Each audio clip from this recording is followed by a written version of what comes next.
Okay, we'll get into questions for Perrion. We'll start with Eric Bailey. Hey, Perrion, it's good to see you again, man. So good to see you too.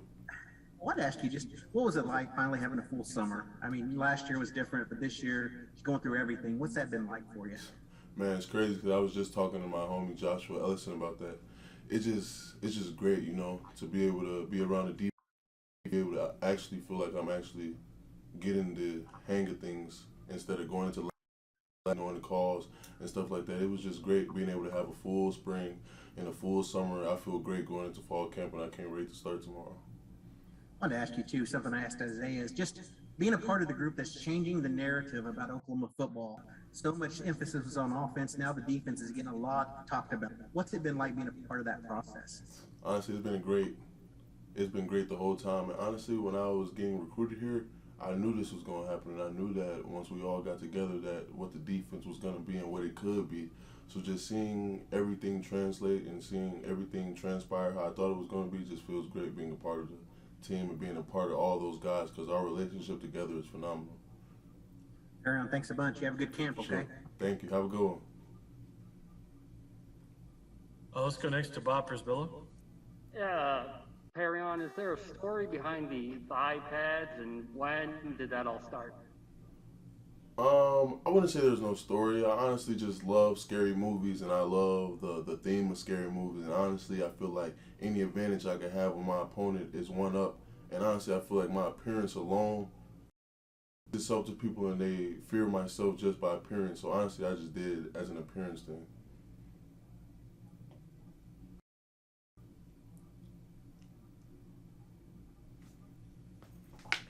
Let's go next to Ryan Chapman. Hey, Perrion, over the spring and the summer, what are one or two of the areas you feel like you've made the biggest jump since we last saw you in the Continental? Right. Honestly, I would say my weight, how I'm able to move around the field. And football IQ, I would say, has gone up a lot. My on-the-field leadership, but also my off-the-field leadership, I would say, has helped me a lot. Being able to do what I need to do off the field so it doesn't mess with my mind on the field. I would say that I've been working on my balance, my hands, along with my strength so that I can have a great season this year. When you talk about that leadership aspect, Right. Is that active conversations that like you and guys like Isaiah and Nick have about, hey, we need to make sure that we're doing this or that Right. so that the young guys can get the most out of their Right. experiences here? I wouldn't say that we have conversations about that, but we know that where we're trying to go in the standard that needs to be held to get there. So we're constantly pushing each other. We won't even have to say anything. We just know when somebody's doing something that they don't need to do, and we just get on them immediately because we don't want any of that cancer on the team. So we're constantly looking at ways to make the team better and just improve. So I wouldn't say we talk about leadership. We just know what is expected of us, so that's what we do. Thanks, Perrion. For sure. Have a good one. Next question will go to John Hoover.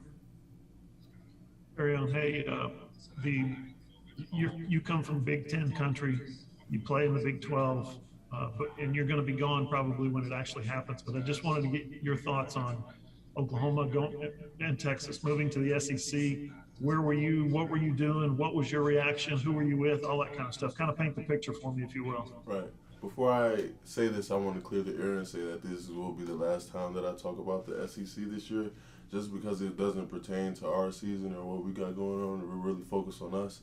But when I seen that it happened, I was honestly excited because I can't stand the noise of saying that we're in the Big 12 and that we can't handle the SEC.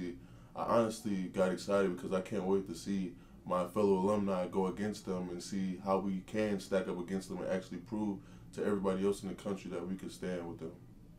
So I was excited.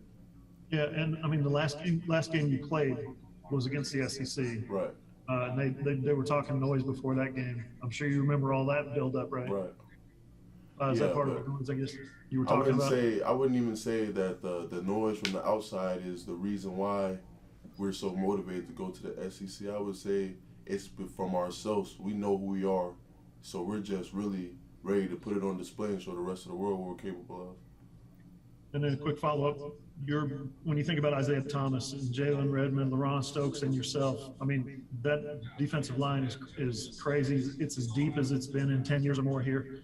What's the limit for this defensive line? What kind of impact can you guys have on this team this year?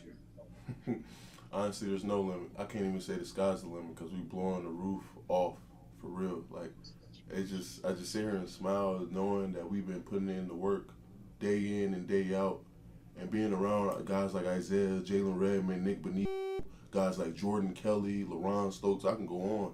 Joshua Ellison, young guys like Isaiah Cole, Kevin Gilliam, all those guys together, us together as a bunch. I honestly don't think there's a better D-line better than us in the country, and I just can't wait to go out and put that on display. Sure, have a good one. Okay, last question we have here, we'll go to Bob Priscillo. Perrion, we talked to Calvin last week, and he described you as the mood changer. What do you think about that title? Is that something that you agree with too? Yeah, he's not lying. Honestly, I've been that way my whole life, and I've actually found it to be as a negative thing. Like, wow, why are people always looking at me, or anything I do, it's magnified? But now I look at it as a benefit, because whenever I do something or the way that I talk moves people, so I'm able to motivate people in a different way than other people. So I actually love the fact that I'm able to come into rooms and change the mood of the room or change the environment, and just based on my energy, I could bring the room up or break the room down. So I just been really focusing on keeping my energy high at all times.